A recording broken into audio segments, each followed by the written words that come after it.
I don't even know if I'm going to regret this later, but I've had a very long work day today.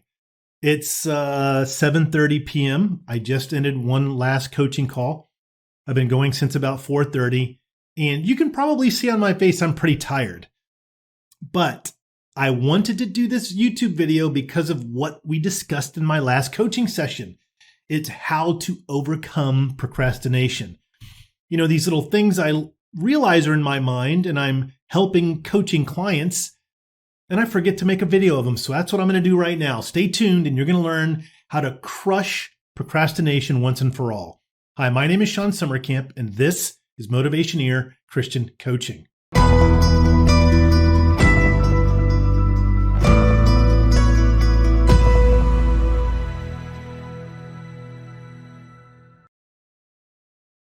I post 2 videos a week, so please like, subscribe, and hit the bell icon so you can be reminded when I do.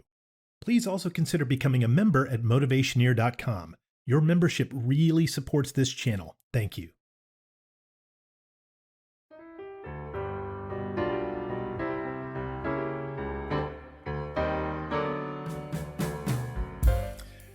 So let me tell you just a little bit about why procrastination happens. It's because we're embarking on something that we can't visualize in the future. Our left hemisphere doesn't have any patterns to fall back on. So we start thinking about doing it and can't really picture how to do it. So the unknown becomes bigger than really it is. It's much simpler to do, but because we don't know how the steps will unfold, it becomes really big. And in that moment, because that unknown is so big, we say, I don't have the cognitive capacity right now to do it. So we put it off. It's not a bad thing. It's just a thing. And we keep putting it off, usually, until we can't put it off any further. Our back is kind of against the wall, and we have the deadline that we no longer can ignore. So we start doing it. And what happens? Our brains immediately start to develop patterns very quickly in getting this thing done. And we realize, wow, that was so easy. Why did I put it off? And then we always ask ourselves, why did I procrastinate? Well, that's how. That's why. So how can we make sure that we're overcoming procrastination? I know this is going to sound a little flimsy, but it really is just about doing a SMART goal. So SMART, if you remember, S-M-A-R-T, specific, measurable, achievable, relevant, time-bound. So forget that for just a minute. To keep it even simpler, here's how you overcome procrastination. Just say, what is one tiny little thing that I can do to take a step forward today?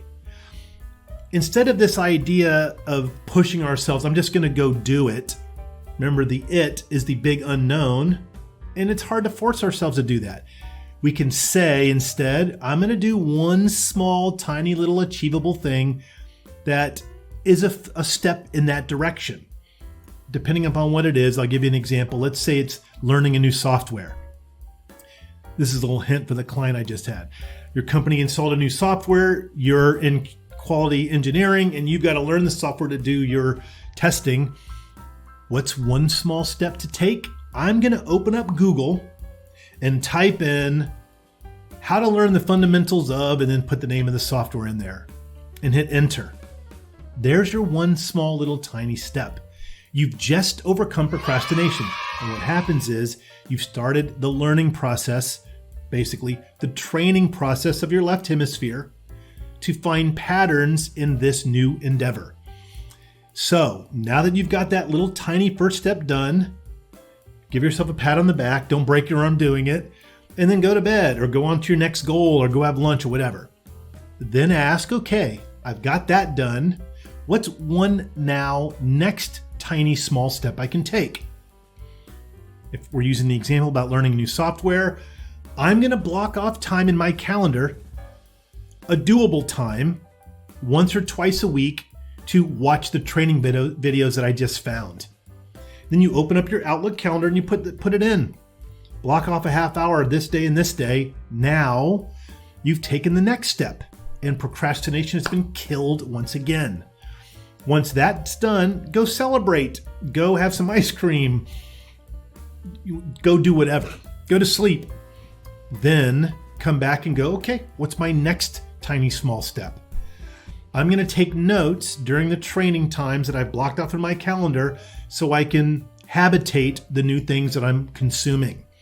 Or I'm going to get a better laptop, or I'm going to download the advanced version, or I'm going to create a small team that we can all train together, whatever it is. Next thing you know, and this is kind of the age-old argument, which comes first, motivation or action? I've always believed it's action.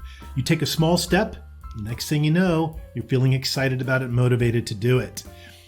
Spread the news. This is how we overcome procrastination. We realize it's our left hemisphere not having a pattern to visualize to get things started, overblowing it in our mind, realizing we don't have the cognitive capacity right now to do it, and we put it off.